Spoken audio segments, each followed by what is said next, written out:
if AB is the orthocenter of this triangle whose vertices are given, तो जब हमारे पास तीनों वर्टेक्स ट्रायंगल का मालूम होता है, तो how do we find orthocentre? We find orthocentre by solving any two altitude. We can use Euler's line concept also, but उसके लिए आपको ऑर्थोसेंटर चाहिए. सेंटर वाइड तो इजीली निकल जाएगा. तो सर्कम सेंटर निकालने के लिए भी आपको इक्वेशन तो सॉल्व करने ही पड़ेंगे. तो let's directly go for orthocentre. कोई स्पेशल ट्रायंगल हो, right angle triangle, equilateral triangle, तो ऑर्थोसेंटर निकालना आसान होता है. But in this case we will be solving altitude का इक्वेशन. तो यहाँ पे आप AD का इक्वेशन लिख लीजिए. AD is passing through 1,2. इस पॉइंट 1,2 से पास कर रहा है, तो इसका इक्वेशन हो गया y-y1 is equal to slope times x-x1. अब BC का स्लोप क्या है? Difference of coordinate 3-1 2 by 2-3-1. तो अगर इसका स्लोप -2 है, तो इसका स्लोप आपका हाफ हो जाएगा. तो you are getting equation of AD as 2y is equal to x+3. Now you go for BE. तो BE के लिए आपको स्लोप किसका निकालना चाहिए? AC का स्लोप निकालना चाहिए. तो AC का स्लोप क्या हो गया आपके पास? 2-1 इज 1, एंड 1-3 इज -2. तो ये आपका 1/-2 हो गया. तो ये इक्वेशन आपका BE का क्या हो जाएगा?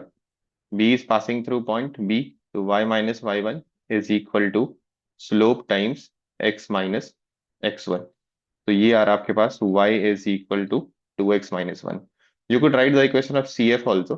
दोनों दोनों में से कोई तीनों में से कोई भी दो अल्टीट्यूड आप लिख सकते हैं. Now you solve these two. तो यहां से आप y की वैल्यू इसमें सब्स्टिट्यूट कर दीजिए. तो you will be getting 2 into 2x-1 is equal to x+3. तो यहाँ से x की वैल्यू आपके पास क्या आ जाएगी? 3x is equal to 5. तो x is 5/3, and once you put x equal to 5/3 here, you'll get y equal to 10/3 minus 1 7/3. तो जो ऑर्थो सेंटर आ गया वो आपका आ गया 5/3 कॉमा 7/3, और इसको इन्होंने बोला है a comma b. a comma b is the ortho centre of this triangle. फिर हमारे पास दो इंटीग्रेशन है, I1 और I2.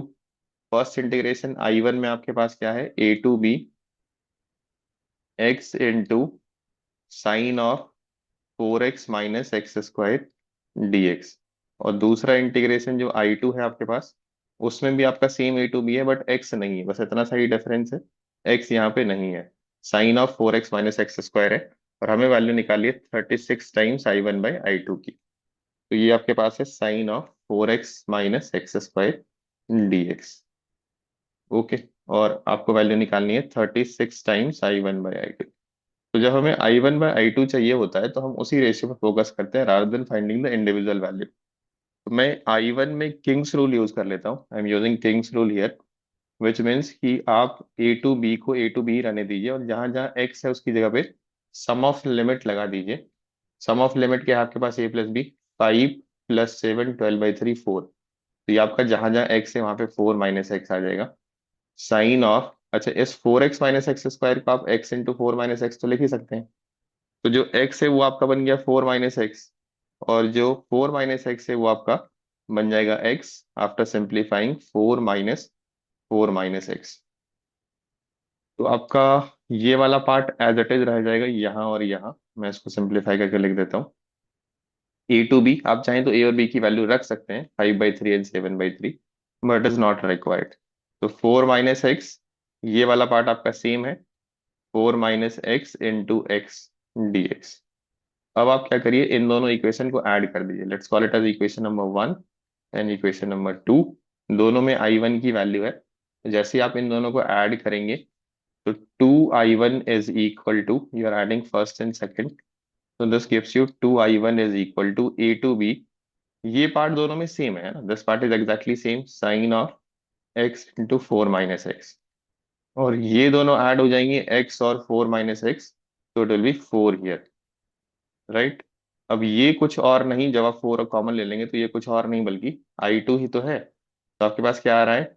2I1 is equal to 4I2. तो I1/I2 की वैल्यू आपके पास आ रही है 4/2 विच इज 2, और हमें क्या चाहिए था? 36 टाइम्स दिस वैल्यू चाहिए थी I1/I2. तो 36 times I1/I2 will turn out to be 72। देखते हैं क्या आंसर गिवन है हमारे पास। Answer is given as option A, which is 72, and we are also getting the same answer 72।